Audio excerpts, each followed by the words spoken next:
মাস দুয়েক আগে আমি জার্মানিতে গেছিলাম, ইউরোপের। তো জার্মানিতে বার্লিনে একটা মসজিদ আছে, ইমামও মহিলা। ইমাম কি? মহিলা। ভাইরা আমার, মেয়েদের জন্য মসজিদে না এসে বাসায় 5 ওয়াক্ত নামাজ পড়া উত্তম, এ ব্যাপারে কোনো দ্বিমত আমাদের মধ্যে নাই। ওয়া বুয়ুতুহুন্না খায়রুল লাহুন্না।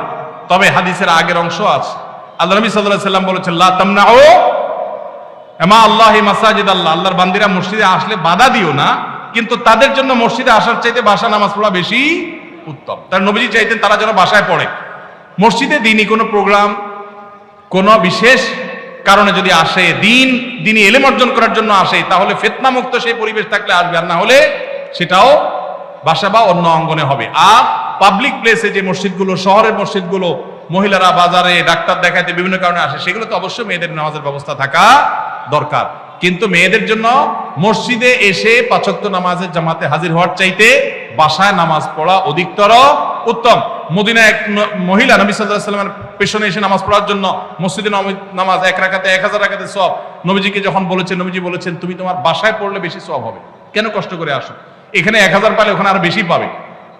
কিন্তু আমাদের বন্ধুরা অনেকে আবেগে নিজেকে সামলাইতে পারেন না। আল্লাহ আমাদের বুঝার তৌফিক দান করুন। তাহলে মেয়েদের বাসায় নামাজ পড়া উত্তম, কিন্তু শহরে পাবলিক প্লেসে মেয়েদের নামাজের জায়গা না থাকার কারণে বহু পর্দানসীন, বহু নামাজি মেয়েরা ওয়াক্ত চলে যায়, নামাজ পড়তে পারে না। ডক্টর খন্দকার আব্দুল্লাহ জাহাঙ্গীরুল্লাহ বলতেন, আমাদের মা বোনরা বাসায় অবস্থান করবে, প্রয়োজনে বের হবে, এটাই শরিয়ার নির্দেশ। কিন্তু আমাদের মা বোনরা যে কোনো কারণে বাইর হয়ে গেছে, এখন যদি বলেন যে নামাজ পড়তে দিব না, বাসায় যাওয়া ছাড়া পড়বে না, তাহলে কাজা হবে, তাহলে সেটা তো তার জন্য ক্ষতি করবে। এই জন্য ব্যালেন্স আমাদেরকে শিখতে হবে। তো মহিলাদের জন্য আলাদা মসজিদ করার, পৃথক মসজিদ করার কোনো নজির শরিয়াতে নাই, কোনো আলেমের কোনো মত এর সপক্ষে নাই। এটা সারাসর ফিতনা, যদি কেউ করে না জায়েজ হবে। মানুষ মারা গেলে পাশে বসে কোরআন তেলাওয়াত, খাবার আয়োজন করার বিধান কি? মানুষ মারা গেলে 40 3 দিন আর 7 দিন মানুষ ডাইকা খাওয়ানো, এটা বিদআত। আর মানুষ মারা গেলে তার পাশে বসে কোরআন তেলাওয়াত করাটাও সুন্নাহ সম্মত কোনো কাজ নয়। আমাদের দেশে মানুষ মারা গেলে লাশটাকে মাটিতে বা খাটে রেখে চারপাশে হাফেজ সাহেবদেরকে এনে কোরআন তেলাওয়াত করানো হয়, এটা শরিয়া সম্মত কোনো কাজ নয়। কেন? কোন মানুষ মারা যাওয়ার পরে কি কি করতে হবে শরীয়তে বলা আছে না নাই? আছে না নাই?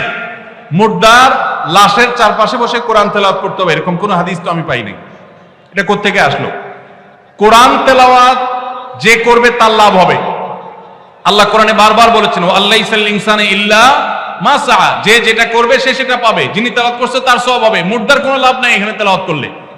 আর যদি বলেন যে কোরআন শোনাচ্ছি, তাহলে ওয়ামা আনতা বিমুসমিউম মান ফিল কুবুর, আপনি তেলাওয়াত শোনাবেন জীবিত মানুষকে, মৃত মানুষকে তেলাওয়াত শুনিয়ে কোনো ফায়দা হবে না। এর সওয়াব হবে জীবিত অবস্থায় শুনলে। এই লোকটা জীবিত অবস্থায় শুনলে সওয়াব পাইতো, মারা গেছে এখন তার সামনে কোরআন তেলাওয়াত করলে প্রতি অক্ষরে 10 নেকি, এমন কোনো কথা নাই। এজন্য এইটা দূর হওয়া দরকার। বিশেষ করে এখানে যারা মুর্দার চারপাশে এই যে গোল হয়ে কোরআন তেলাওয়াত করে, এরা সবাই টাকা নেয়। তেলাওয়াতের বিনিময়ে টাকা গ্রহণ করা সারাসার হারাম। যে দেয় সেও হারাম করে, যে নেয় সেও হারাম করে। খতমের নাম দিয়া অনেক এলাকাতে এখনো অনেকে হারাম কাজ করছেন, তাদের আল্লাহকে ভয় করা উচিত। ইন্নী ওয়াজ্জাহাতু ও নামাইতুন পড়ার কোনো দলিল আছে কিনা? দলিল আছে ভাই, ইন্নী ওয়াজ্জাহাতুনের দলিল আছে। ইন্নী ওয়াজ্জাহাতু ওয়াজহাল্লাযী ফাতারাস সামাওয়াতি ওয়াল আরদা হানিফা মা আনা মিনাল মুশরিকিন লা শারীকা লাহু ওয়া বিযালিকা উমিরতু ওয়া আনা আউয়ালুল মুসলিমিন। আরো লম্বা আছে, এটা দোয়ার প্রথম অংশ বললাম। এটা আমাদের নবী করিম সাল্লাল্লাহু আলাইহি সাল্লাম পড়তেন নামাজ শুরু করার পর, তাকবীরে তাহরিমা বাঁধার পর সানার জায়গাতে। সানার জায়গাতে আমরা একটা দোয়াই ছোটবেলা মুখস্থ করছি, আর যাই না, সেটা হলো সবচেয়ে ছোটটা। সানার মধ্যে 3টা সানা প্রসিদ্ধ হাদিসে আছে। এর মধ্যে একটা হলো আল্লাহুম্মা বাঈদ বাইনি ওয়া বাইনা খাতায়ায়া কামা বাআদতা বাইনাল মাশরিকি ওয়াল মাগরিবি, এটা একটা সানা। আরেকটা হলো ইন্নী ওয়াজ্জাহতু ওয়াজহাল্লাযী ফাতারাস সামাওয়াতি ওয়াল আরদা হানিফা, অনেক বড় দোয়া, এটা আরেকটা সানা। আর সুবহানাকাল্লাহুম্মা ওয়া বিহামদিকা ওয়া তাবারাকা ইসমুকা তাআলা জাদ্দুকা ওয়া লা ইলাহা গায়রুকা, এটা আরেকটা সানা। এটাকে দোয়ায়ে ইস্তিফতাহ বলা হয়, নামাজ শুরুর দোয়া। এই নামাজ শুরুর দোয়া হিসেবে আমরা সবচেয়ে ছোটটা মুখস্থ করছি, আর বাকি আরো 2টা যে আছে আমরা জানি না। নবী করিম সাল্লাল্লাহু আলাইহি সাল্লাম মাঝে মধ্যে সেগুলোও পড়তেন। এখন এটাকে আমাদের দেশে বানাইছে জায়নামাজের দোয়া। ভাই, নবীজির সময় কি জায়নামাজ ছিল? দোয়া আসলো কোত্থেকে? জায়নামাজে তো ছিল না, দোয়া আসলো কোত্থেকে? তো জায়নামাজে দাঁড়ানোর কোনো দোয়া নাই। দোয়া আছে কিসের ভাই? নামাজ শুরুর। ইন্নী ওয়াজ্জাহতু হলো নামাজ শুরুর দোয়া, ওইটা লাগাইছে নিয়ে কোথায়? জায়নামাজে।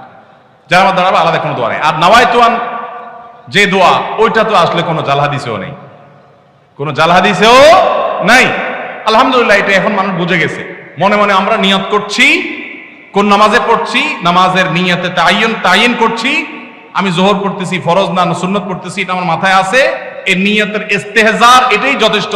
মুখে নাওয়াইতুয়ান উচ্চারণ করা এটা জরুরি না, বরং এটাকে কেউ নামাজের পাঠ মনে করে বেদাতে লিপ্ত হওয়ার আশঙ্কা আছে। একসময় মানুষ অনেকে বলতো নামাজের এখনো মুখস্থ হয় না, এই জন্য নামাজ পড়ে না, এর কারণে সে গুনাহগার হবে। মসজিদের ভিতরে প্রথম কাতারের সামনে দেয়ালের ওই পাশে লাশ রেখে সালাত আদায়ের দলিল চাই। বাবারে সব দলিল চাচ্ছে দেখি। দেখেন, মসজিদে যখন জানাজার নামাজ হবে তখন লাশ মসজিদে ঢুকাবে না। কেন? কারণ লাশে রক্ত, পুজ, পানি ইত্যাদি থাকতে পারে, মসজিদ নাপাক হবে। সেজন্য মসজিদকে পরিচ্ছন্ন রাখার প্রয়োজনে লাশটাকে পশ্চিম পাশে রেখে তারপর জানাজা পড়া হয়। কিন্তু এইটা সুন্নাহ না। সুন্নাহ কোনটা? সুন্নাহ হলো মাঠে জানাজা নামাজ পড়া। এই সুন্নাহ মুর্দা হয়ে গেছে। কোনো কারণ ছাড়া গ্রামের মসজিদে এই কাজটা করা হয়। এই সুন্নাহটা জিন্দা করার জন্য আমাদের উলামাদের কাজ করতে হবে, ভাইদের কাজ করতে হবে। চেষ্টা করা যাবে না ইনশাআল্লাহ? ফরজ নামাজ হয়ে যাবে, বাইরে এসে জানাজা নামাজ পড়বেন। আমি যেখানে জুমা পড়ি আলহামদুলিল্লাহ এভাবে আমি জানাজা নামাজ পড়ি। আমি সারা জীবন যেখানে যে মসজিদে গেছি আমি চেষ্টা করেছি এই সিস্টেমটাকে জিন্দা করার, সুন্নাত জিন্দা করার। আরেকটা সুন্নাত আমাদের জিন্দা করতে হবে, সেটা হলো ঈদের নামাজ মসজিদে পড়া সুন্নাত না মাঠে পড়া সুন্নাত? ঈদের আনন্দই মাটি হয়ে গেছে পোলাপালের, এখন মসজিদে মসজিদে ঈদের নামাজ পড়ে। আমি আমার শৈশবের কথা মনে পড়ে, একটা ঈদগাহ ছিল আমাদের পুরো ইউনিয়নে, অনেক দূর থেকে সেখানে যেতাম, যে আনন্দ পেতাম। এখন ঘরে ঘরে মসজিদে মসজিদে ঈদের নামাজ। কেন? কারণ কেউ কারোর মানতে চায় না। আরেকজন ঈদগাহে গেলে তো নিজের মাতবরি থাকে না, জন্য সব মসজিদ আলাদাই মাতবরি করতে চায়। মসজিদে ঈদের নামাজ পড়া সুন্নাহর খেলাফ। হ্যাঁ, কোন শহরে ওইরকম পর্যাপ্ত মাঠ নাই, তাহলে মসজিদে পড়েন। রাস্তা বন্ধ করে নামাজ পড়ার চাইতে মসজিদে পড়া ভালো। ইয়াকুমুল জুলুস আলা তারিক, নবীজি রাস্তা বন্ধ করতে নিষেধ করেছেন, সেটা